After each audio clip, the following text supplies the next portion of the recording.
Yeah, the through lines are deep. Through lines are deep, and we need to be able to acknowledge them to build further and get past this moment that we're in that can seem so overwhelming. But before we go to questions, I wanted to ask you two things. Let's talk about women in these international struggles, these joint struggles, these parallel struggles, and young people, because we're a part of an organization of young folks in Florida that are trying to change the state and the country and the world. Let's talk about women and young people in these movements. You talk about several. Betita, I think, was a Chicana, that was a part of the Student Nonviolent Coordinating Committee.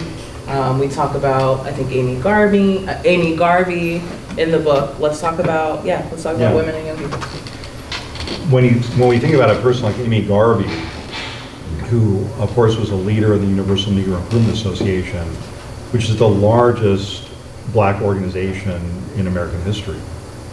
It's one of the largest organizations in world history, period. We're finding chapters of UNIA in all over Latin America, all over Africa, in Europe and Asia. When Marcus Garvey is incarcerated, Amy Garvey is the person who really, and even before that, she's the person who's controlling the editorial content of the Negro world. Now, if you want to have your mind blown, read copies of the Negro world in the 1920s.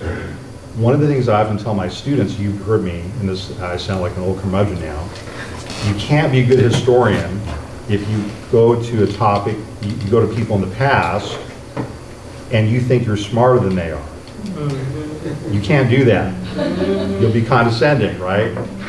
It's kind of like we were saying earlier that the older we are, the wiser our parents become. Maybe not exactly like that, but when you read copies of the Negro World in the 1920s, which is published in New York by the Universal Negro Improvement Association, which is really run by women, like the way that the Black Panther Party for Self-Defense is run by women. 2/3 of the members of the Black Panther Party at any given time are women. Many of them become academics and professors. And actually, a lot of them are actually in the verge of retiring now. But anyway, back to the UNIA. Pick up don't take my word for it, pick up a copy. It's on microfilm now. It's actually digitized, some of it. And you can pick up one copy of the UNIA, and you'll have reports from, and again, oftentimes the recording secretaries are women. And they will report about what the Wichita, Kansas branch is doing, what the Seattle branch is doing, what the 8 different branches in Havana, Cuba are doing, because there are at least 8 different branches in just one town in Cuba. And you will read Spanish language chapter reports, you'll read French language reports, you'll read Haitian Creole language reports, and you'll read a story about connecting the struggle against settler colonialism in South Africa with the price of cotton in Egypt and the oppression of black sharecroppers in the Arkansas Delta. It's so amazing, and I'm like, oh my gosh, this is incredible. This is like a Wall Street Journal of oppressed people, you know? And again, it's largely led by women. Another example that you know as well as I do, Nailah, is, you know, Betita Martinez is from that generation of SNCC organizers who worked in the South. Of course, she works also in the Chicana movement.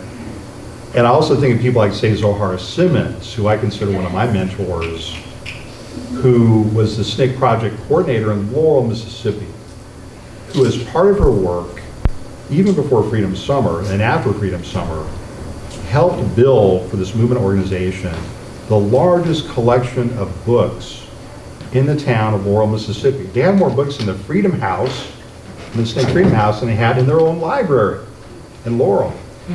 And of course, you know what the Klan and the White Citizens Council did to that, because books are dangerous. Books are revolutionary. And so they burned it to the ground, okay? And she rebuilt it. But the thing about Zohar, when she talks about these things, she doesn't use it to kind of, you know, as a lecture kind of perch kind of thing. She says, look, I was, you know, she finds the students, right? And she says, I was your age when I did that. I was 22 or 21 or 23, and you can do it too. And so she's trying to do, she's really trying to encourage people and then not use her position as a legendary organizer, right?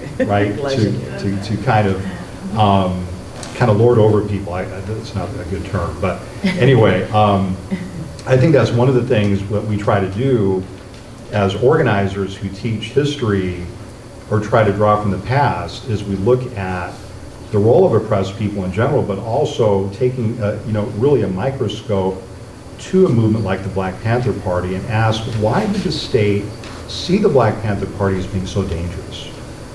It wasn't because of the gun thing. The U.S. can always deal with guns, believe me.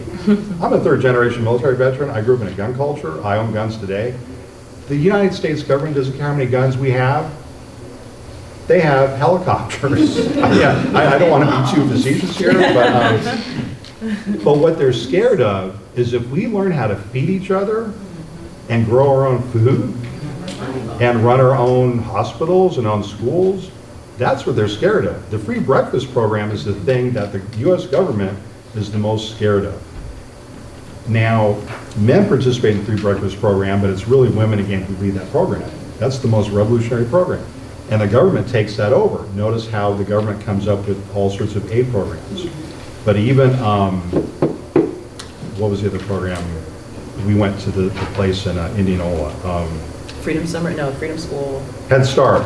Yes. Okay, a lot of these government programs were designed to not incorporate, what's the term for stealing? Appropriate.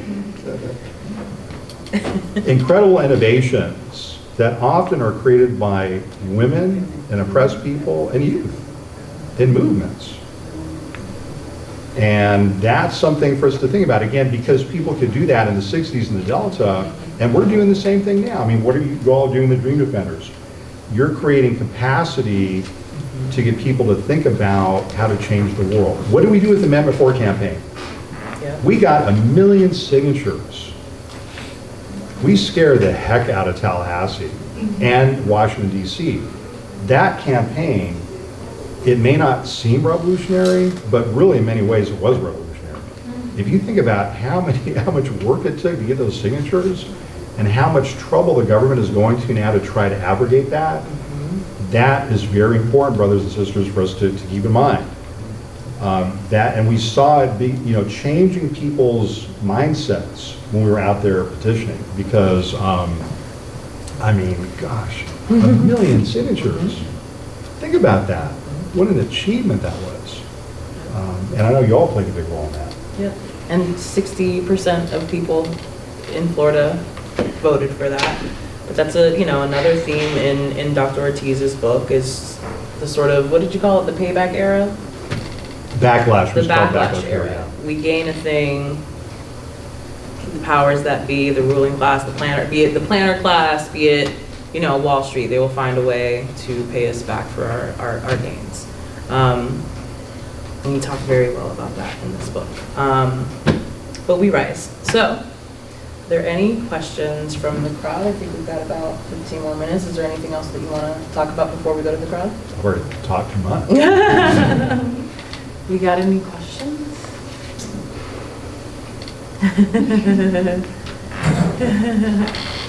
So, Black Agenda Report.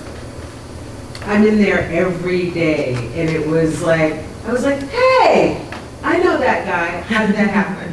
And it was about this work. Glenn Ford, and I didn't know, I have friends who know him, I didn't know him directly. How that happened was they've been starting trying to start this book project where they look at new books that have come out, and that's how that started. And they kind of outreached to me and said, would you be willing to talk about your book? I'm like, sure. So I have a lot of respect for that work, the work that Glenn Ford does. I don't follow Black Agenda Report as much as I should, but what I do see is it's a really incredibly perceptive critique of what's happening. Yeah. You mentioned the Netherlands earlier. I'm a Dutch African American, and one of our colonies was Suriname in South America. And during the occupation, there were Maroons who had pulled back into the jungle and would come back and free the Africans from the plantations. And the Dutch have the narrative that they ended slavery in 1865, I believe, blank. But then the slaves had to work 10 extra years for compensation for the slave owners. And there was reparation for the owners, but not for the slaves. But how I'm interpreting the information is that they couldn't handle like the warfare, like it wasn't sustainable, and they couldn't get enough Dutch to go there to maintain the colony because they were getting slaughtered. Yes, am I interpreting the information properly? That it was due to revolt? You are interpreting, yeah, it's a century-long revolt. Again, it's one of these incredibly inspirational things when people find out about it. But you have the correct interpretation. But the only thing I would add to that is that this new generation of scholarship is finding more and more evidence of sustained Maroon. We say Maroon, everyone knows what we're talking about. These are communities of escaped African-American slaves or indigenous slaves that are able to carve out some form of independence, okay? And so in southern Louisiana, there's very large communities of African-Americans that find their freedom provisionally, but they always have to defend it, like you're mentioning, with arms, because it's always in danger, it's always in jeopardy. And so we're even finding Maroon communities, evidence of them in the Great Dismal Swamp in Virginia. There's been some interesting work there. Florida, the Seminole peoples, right, and other Maroon communities here. So when I was in grad school, we talked about Maroon communities, in Brazil and in the Caribbean. And the scholarship at that point said that, well, you just didn't have that much here in North America because there were just too many white people. That's what scholars said, by the way. I wasn't being facetious. They said the ratio of white people to black people was so large that marriage was much more difficult, almost impossible in North America. We know that now, that's not true.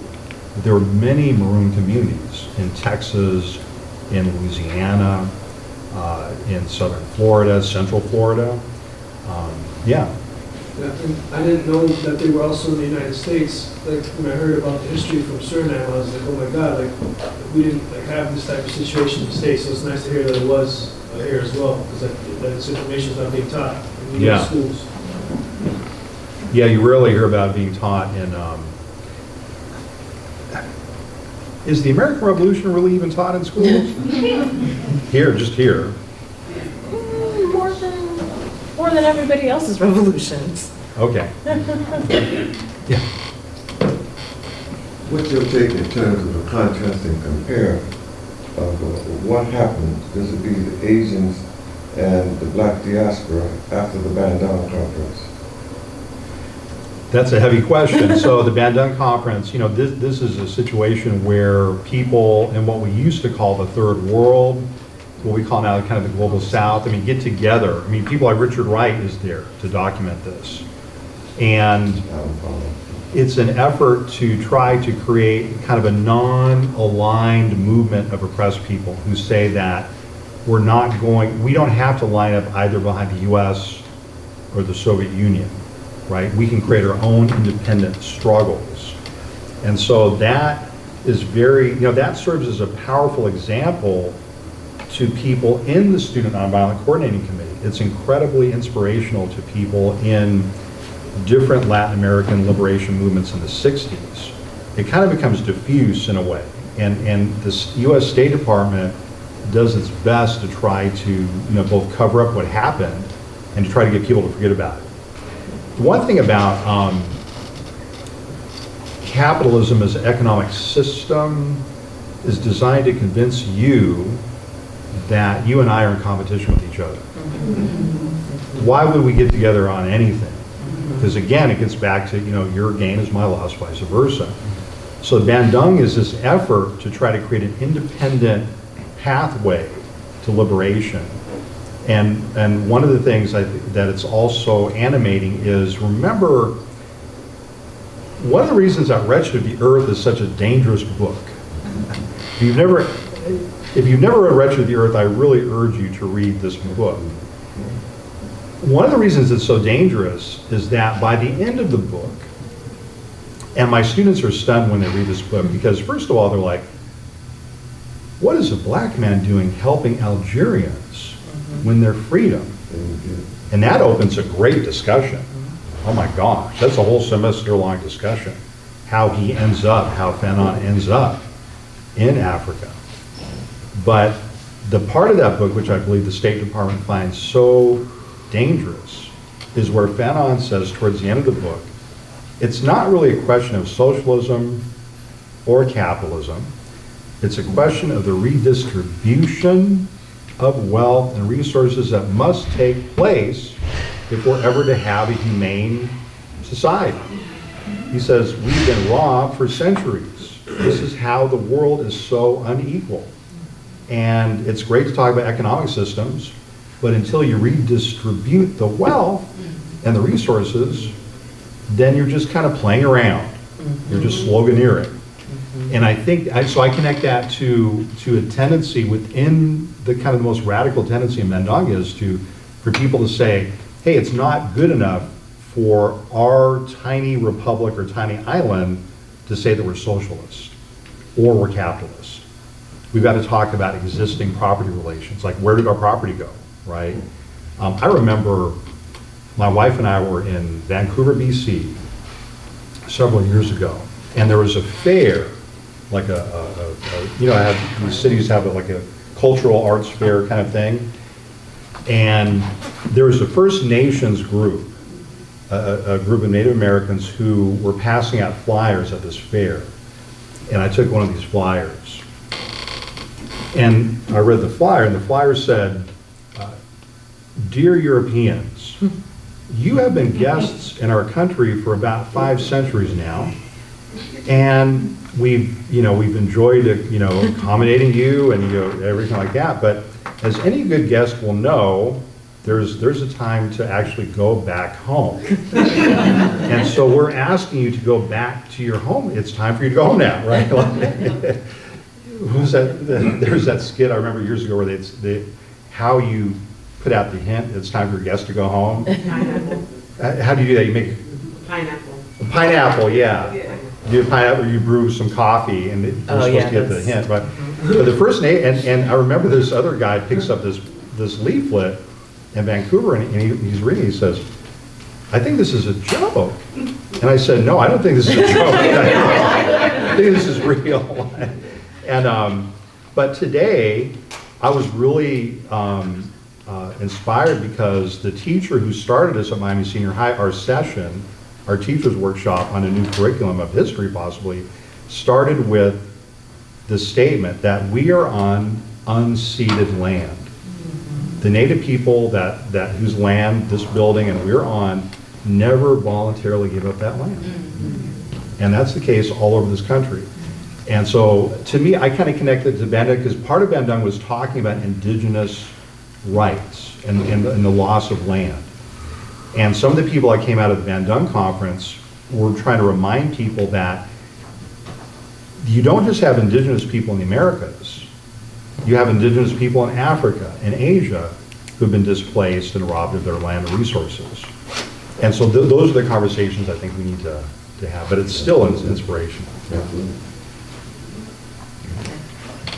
I'd like to hear your perspective on the concept in the narrative of the brown community. What is the level of your thoughts about the brown community right now comparing to blacks and whites? Well, the brown community now, what do you mean by that? So this is a narrative that I've heard in the mainstream media, and it brings the thoughts about what is black, what is brown, and at the level of history and the level of your scholarship, how do you understand it? Have you heard it? Oh yes, no, I have. In organizing talks or movements that I've been a part of, and certainly in the classroom, we talk about different elements of the creation or the invention of race, right? Race is not biological, it's a social construction. we talk about colorism, we talk about the Spanish caste system. But we also talk about how that continues to resonate, those differences continue to resonate in our own communities. And so it will not surprise you that when I'm invited to talk to students about issues of race, that issue is raised very quickly. It's a family issue. It's not just a brown community here and a black community there. It's like we were talking about earlier, Perry Thomas, in one family. My mother does not want me to let my hair go natural, is a discussion that starts a lot of these discussions, right? And so how do we reach that point? That's the thing that our students want to know now. Like, how can we deal with this within our families? It's a family discussion. But, you know, colorism and caste distinctions are so integral to this hemisphere. And we have to be conscious of those. And then we can make a decision how we're going to kind of deal with those or think about those in our own neighborhoods. But they continue to have a real devastating impact on the internal life of our families and our communities. Another impact I'll mention is not even necessarily phenotype, but it's also a form of discrimination which we often forget about, which is national origin discrimination, where I mentioned earlier on, people from certain countries are reminded, I mean, look at the DR, for example, the Dominican Republic. So the US directly invaded the Dominican Republic in 1965, and then went and actually rooted out the organizers, worked with the government to eject them from the DR. Many of them end up in New York, in Washington Heights. And so they're having discussions about race there that are no longer happening necessarily in the DR itself. And then we kind of wonder, well, why is this tension between DR and Haiti? And so now people are trying to bring those, you know, those communities together. Yeah. I just wanted to, I mean, I think the book, African American Latinx History of the United States, circumvents that. That is something that we need to know.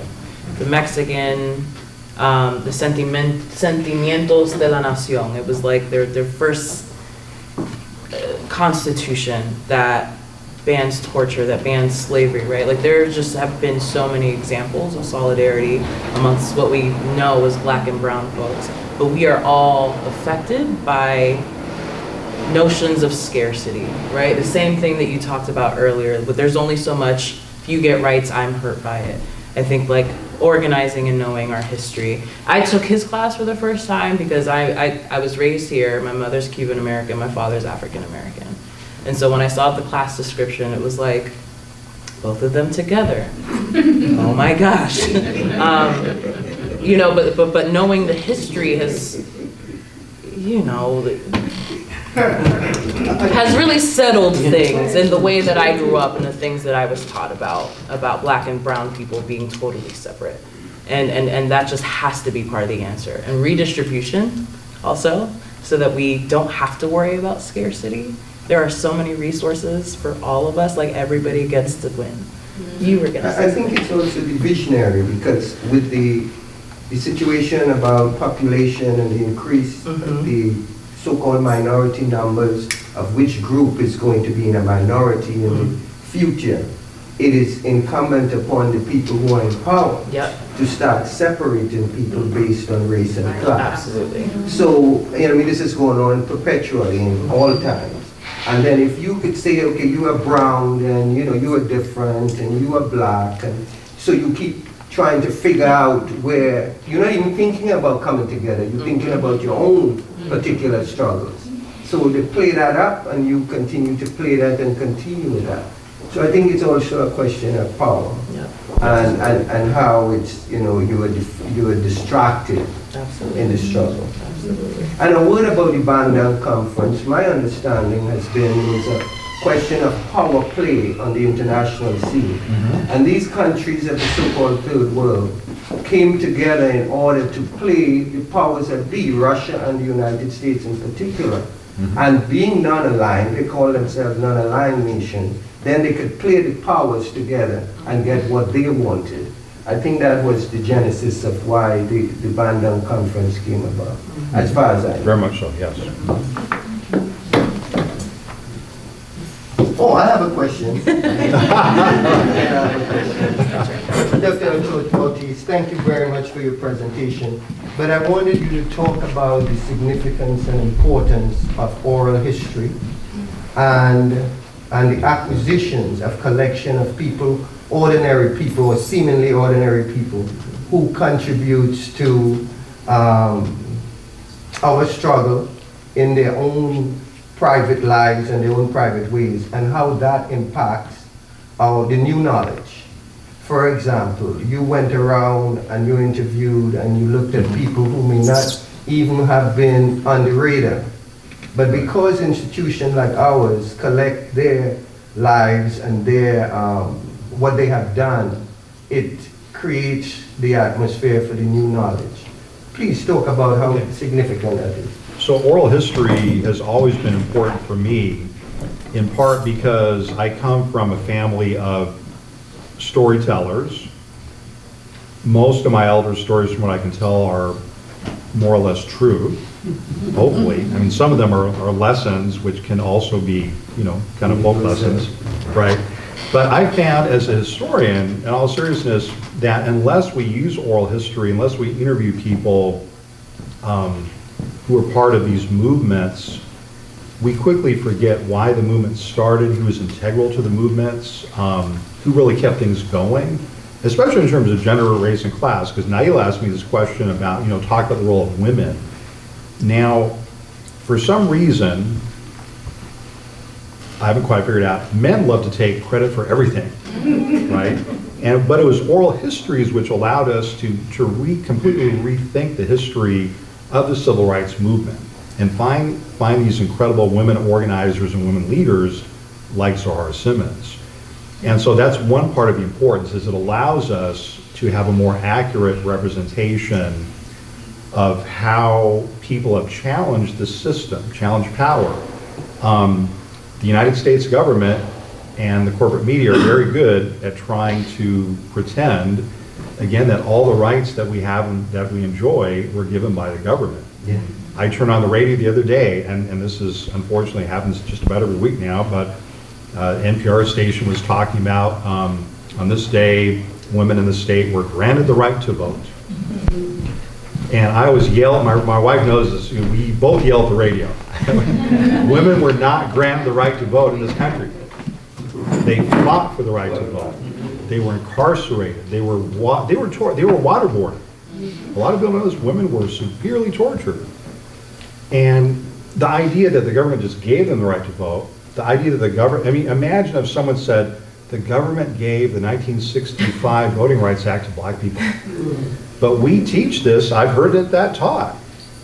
And at the same time, Nailah can tell you, we have interviewed John Dew, who was an attorney who was arrested and beaten for taking depositions of voters in Mississippi. And the depositions he took and the courage of people to give him that testimony, his courage to gather it, is formative to the Voting Rights Act.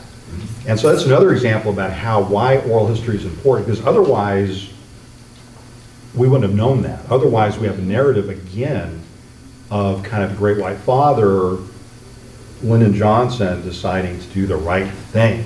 And also, your enemies choose your heroes for you. Your enemies choose your hero. Very good. Yeah, exactly. What did Malcolm X say? He said the people in power will have you rooting for the oppressor and rooting against the oppressed.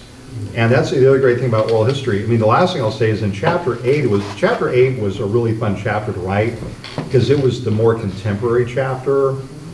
Never trust a historian to talk about the present or the future, but it was really fun because now I could interview people, some of my former students who have become organizers, but the most impactful narrative that I got from that chapter, and a big part of the chapter is the events leading up to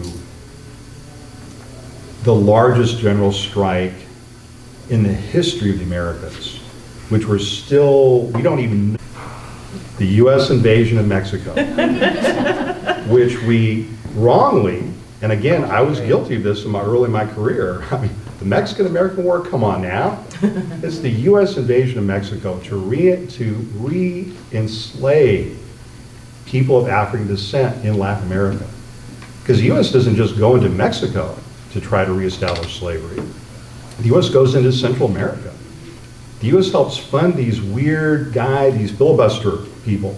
Like one of them is William Walker, very interesting character, who when he gets to Nicaragua in the 1850s, he's talking about how, you know, Latin America is very backwards. The only thing that's going to bring it up to par with the U.S. is slavery. And when he says this, he's saying it in a nation that abolished slavery many, many years ago. And at first they think this guy's got to be nuts, right? He's just kind of a loose cannon. Then they realize he's serious. And then they deal with him. Enough said? But then the U.S. is always tinkering. And this is, again, getting back to Douglas and Garnett. The 1850s. The U.S. tries to buy Cuba lock, stock, and barrel. And why not? The U.S. already owns half the island. My gosh. They own hundreds of slave labor camps that we've wrongly called plantations. Those are slave labor camps. Those are places of tremendous human suffering that it's impossible to imagine even today, I think. So these are some of the things that are on Henry Highland Garnett's mind. And when he strides to this podium at the Cooper Union during Reconstruction, I just think this is one of the greatest moments in U.S. history ever. Because when Garnett gets to that podium, he's an elder. You know, he's already well into his late 60s. The audience, you can imagine, the Cooper Union's a pretty big place, but it's pretty well divided. You know, African Americans, a lot of Cuban Americans who, again, have been driven out of Cuba by the Spanish. I do want to say one thing about that. I've done several educational workshops in Miami, and oftentimes, it didn't happen today, but oftentimes, you know, teachers and students have told me that they were taught that the Spanish were not harsh colonizers. It was the British and the French. The British and the French were the harsh ones. Now, flip the script. In California, it's just the reverse. They will say, oh yeah, the Spanish were terrible because of the Mission Trail and the genocide. The markers of genocide there are much more visible. Because in California, you have these big missions, but no people. Where did they go? And even a fourth grader like myself asked, well, where did the people go? Well, they just went away. Right. They were murdered. They were worked to death. But here, in this part of the country, the reverse myth is often the case. So I've had a lot of students, freshmen, come to the University of Florida and say, oh, I was told in Miami or in Broward that the Spanish were very kind. And Spanish slavery wasn't as bad as British or French slavery. And I said, who told you that? I try to be very, you know, as a teacher, you have to be gentle. Patient, right? But then the other thing, I had a group of students one time, and they said, well, we were told by our teachers that, and they were Hispanic students, that if we go to Spain, we'll be treated like world family. And I said, yeah, like the step family, because I've been there. It's a beautiful country. It's a beautiful country, but you're not going to be treated like family. But anyway, I'm kind of starting to ramble like any historian. But I just wanted to say also that the book is not just a critique of the U.S., but it's an attempt to explain how we're able to sit here together right now. How our ancestors and elders, maybe our parents, maybe us, fought so hard to get to this place where we can meet together. Because I can tell you with absolute certainty that when the so-called founding fathers got together in Philadelphia and in DC and New York, they didn't have us in mind as people who are active, civically engaged people. We were their labor. We were their slaves. We were their serfs at best. And even the white property owners, I tell white folks, I put you in this too, because your role would have been, at best, if you own property, vote for Thomas Jefferson every 2 or 4 years, and you go back to your plow. And that's your role. So that may be some privilege, and that's worth, right? You're not a slave, but you're still not in the conception of what a real citizen is. The 1791 Naturalization Act, which is in the book, defines citizenship, sets the parameters, and it says that the only people who can become naturalized citizens in this country are white people. It's very clear. It's considered to be a fundamental part of the US Constitution. The 3/5 clause, you know about that. Imagine setting up a political order where you can not only disenfranchise a people and make them politically powerless, but then you can count their votes on the other hand. And that's why the South has so much power even to this day. But somehow we survived, we endured. I grew up hearing about Cesar Chavez and Dolores Huerta and the farm worker movement, and it's those movements that are really at the heart of this book, that drive the narrative forward, that make it possible for us to conceive of kind of like, instead of thanking certain individuals, why don't we kind of look to our own communities and see the resiliency in our own communities? And what I've learned a lot from teachers is that we need to start, and I was one of these students because I was a bad student as a kid, but we're learning what our students bring to the classroom. Even the most seemingly impoverished students bring resiliency that some of us can barely imagine. And that's really, if you think of the African American freedom struggle, even after the end of slavery through the 60s, it's incredible resiliency. We were just in Elaine, Arkansas this summer. We were there to help commemorate the Elaine Massacre. And the Elaine Massacre happened when rich plantation owners, white plantation owners in the Arkansas Delta, saw all of this land that small farmers owned. Right, we're all supposed to be entrepreneurial. We're all supposed to aspire to own land. Well, these black families had done it. They owned a significant amount of land. The plantation owners were able to get the federal government to bring in a machine gun battalion and massacre black farmers. September 30th, 1919. And we don't even know, the estimates are between 300 to 800 African Americans massacred by federal troops, not by a mob, right? Never use that term when you're talking historically, because usually the term mob is used to cover up things. If you have a sheriff and an army captain and a chief of police and a group of people murdering people, that's not a mob, that's a military action. And this is another thing that ties together Black and Latinx histories. Mexican American people and indigenous people lost so much land in the American Southwest at the hands of the Texas Rangers and later the Border Patrol. It would be hard to even itemize how much land was lost. I have stories in my own family about land that we lost. And again, that land goes not to all white people, but to a very small minority, very tiny group of white ranchers in the state of Florida. So we have a lot of these similar experiences, but a lot of similar struggles. Yeah, that we don't get taught about. Yeah. Well, thanks for that.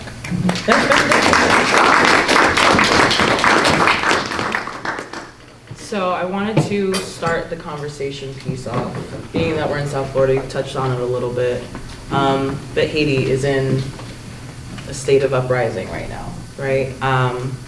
And that I grew up here and didn't know about the Haitian Revolution. That's not something that was taught in our class. I wanted us to talk about how the Haitian Revolution affected all the diasporas in South Florida. In your book, you say that the Haitian Revolution was the inspiration for the pursuit of liberty in the Americas for everybody.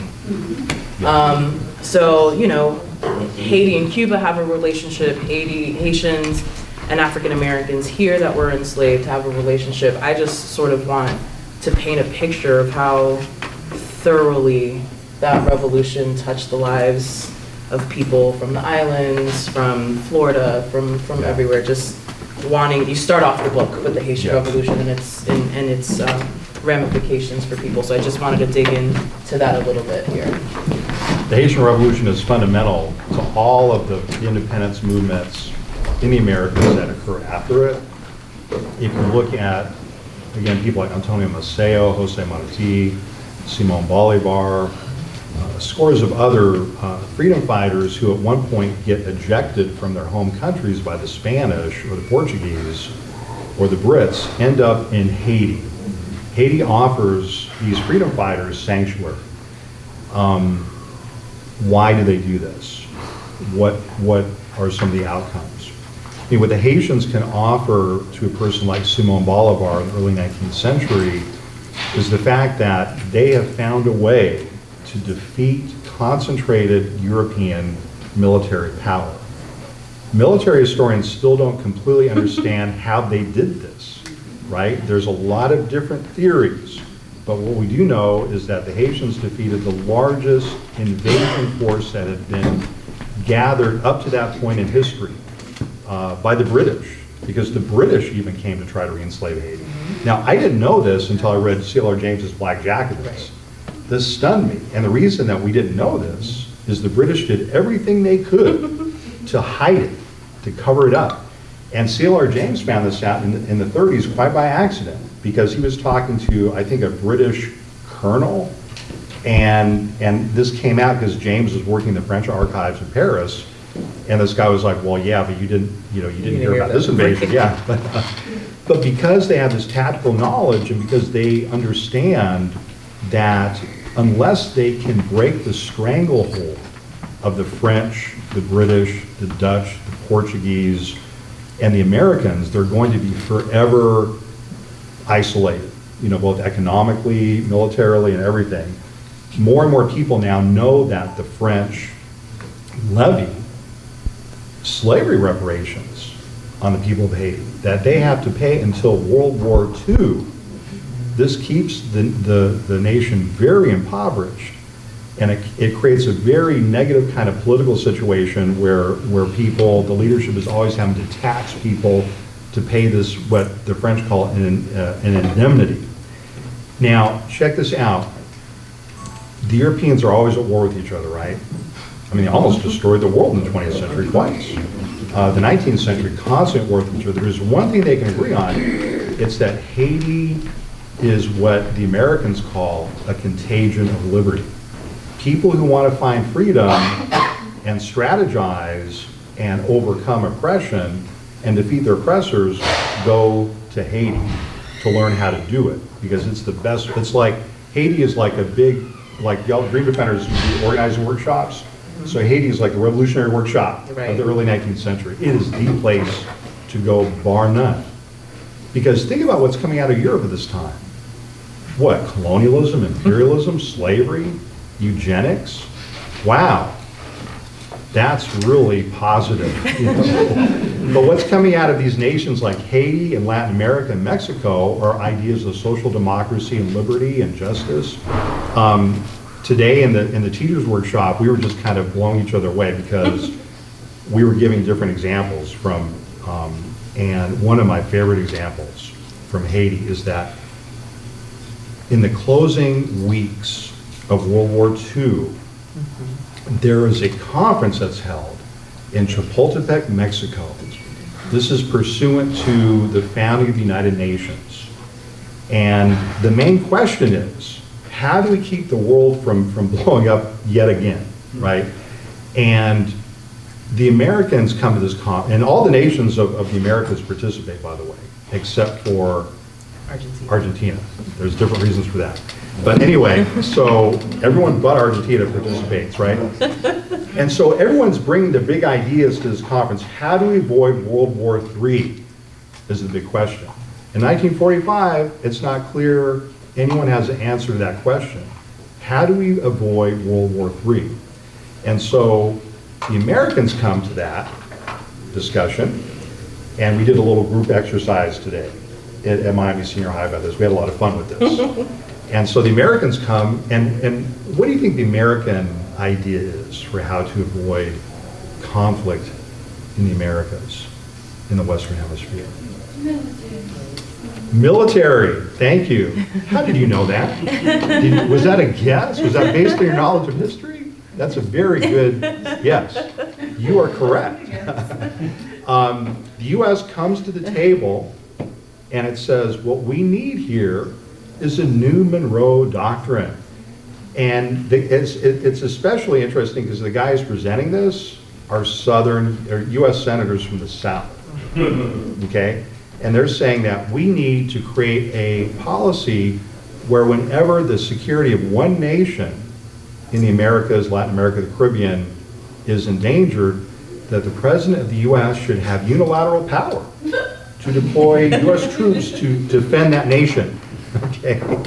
And so I asked the teachers and the students today, I said, based on what people in Latin America knew about the U.S. in 1945, how do you think that idea went over?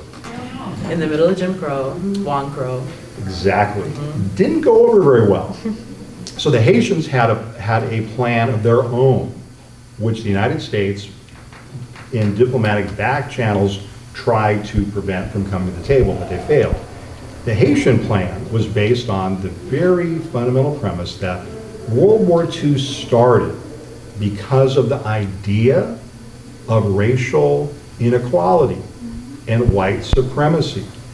And if you want to stop further wars like this, you've got to strike at the heart of racial inequality. So number one, we propose an international treaty, let's start with the Americas, that says that all nations should practice racial equality and other forms of equality, including religious equality, within their own borders. Sounds good so far? Furthermore, if we're going to keep these regional conflagrations down from blowing up, all nations in the Americas should be equal to each other.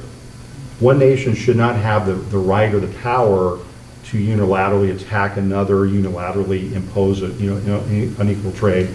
And then I asked the teachers and students, well, how do you think the U.S. responded to that? By that point, they're kind of walking out, right? And they're in a panic. The next day, the Mexican delegation comes to the conference and they say, we really respect and honor and really love our Haitian counterparts' proposals. There's only one problem. You left out women. What about women's equality? Because by 1945, the equality of women is in the Mexican Constitution. Now, is it practiced? No, it's not practiced anywhere in the world, but it's in the Constitution. And so by this point, the U.S. is really infuriated, but again, I found this out. I didn't know about this conference initially, but I did find a lot of information from Thurgood Marshall, Pauli Murray, but also Mexican-American politicians who pick up on this. They call it the Treaty of Chapultepec. The U.S. kind of has to sign this treaty, or else it looks really bad, because the U.S. wants to really take control of the UN. And so they sign the treaty, and right away, people like Marshall and Pauli Murray are like, wow, what about housing inequality? What about educational inequality? Because now you all signed this treaty. And an international treaty that the U.S. has signed is part of a new binding law. And so if you look carefully at some of the early housing discrimination cases, the Treaty of Chapultepec is mentioned in those cases. And guess who the main correspondent from the Pittsburgh Couriers who reports on the proceedings of Chapultepec, Mexico? Guess who that correspondent is? Carl Hansberry, who was whose father? Lorraine's. Exactly, who is heavily involved in housing discrimination issues. So, and Hansberry is so excited by the conference and what he finds in Mexico that he starts telling the readers in the Pittsburgh Courier, I mean, heck, he has a plan to move his entire family to Mexico. And because earlier, who had been trying to get him to Mexico? A poet.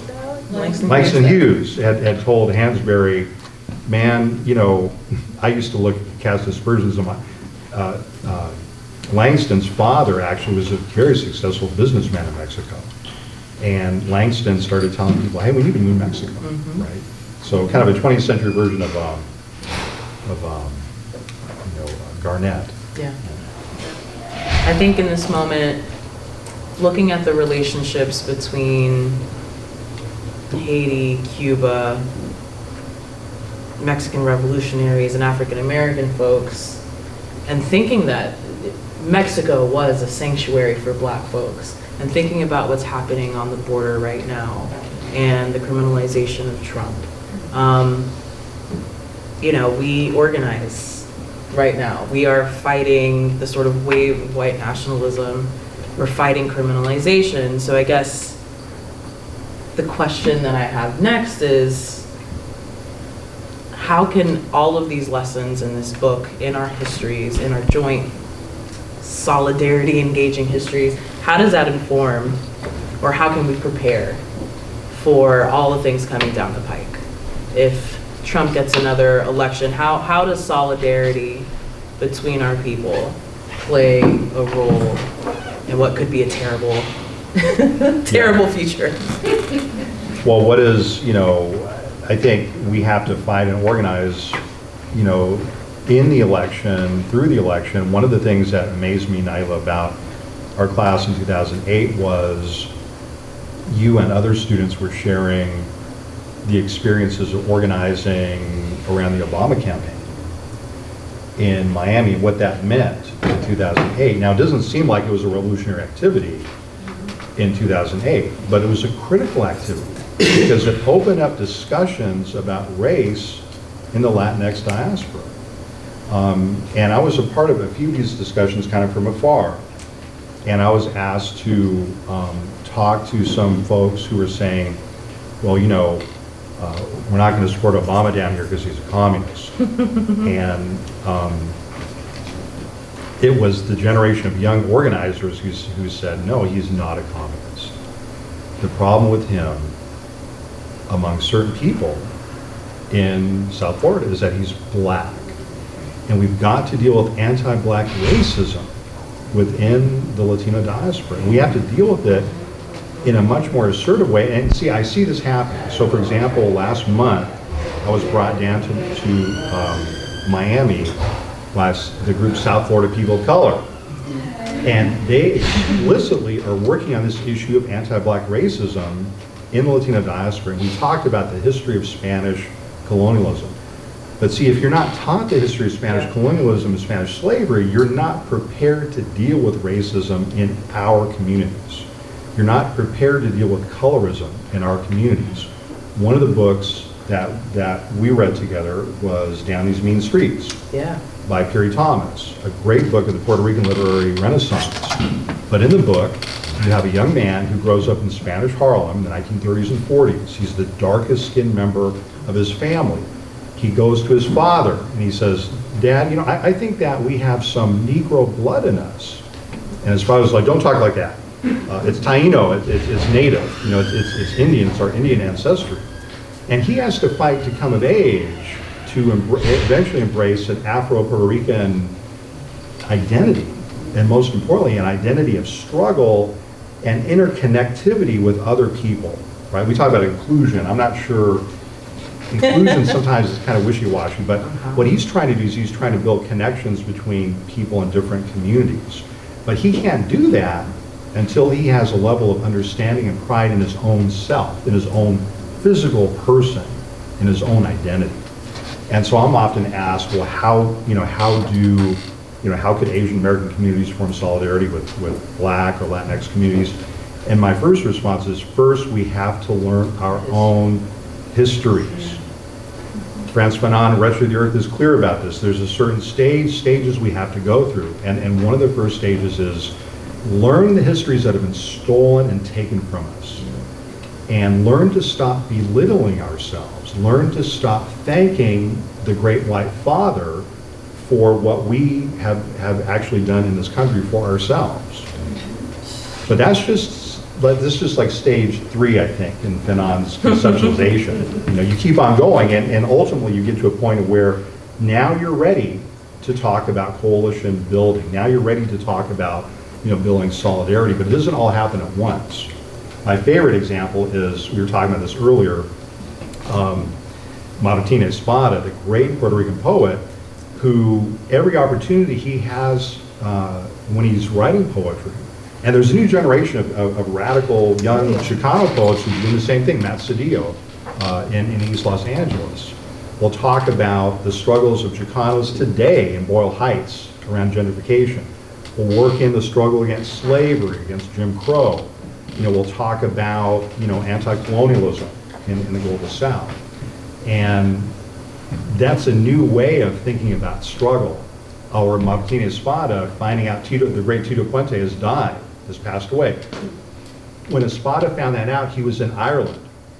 And so he writes this poem that pays homage to this titan of Afro-Cuban music, Tito Puente, and he connects him to James Connolly, the hero of the Easter Uprising, who was tortured and brutalized and assassinated by the British after 1916.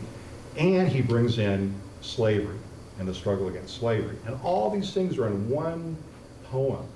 And today in the Miami Senior High, we talk about how could we replicate that in our organizing struggle.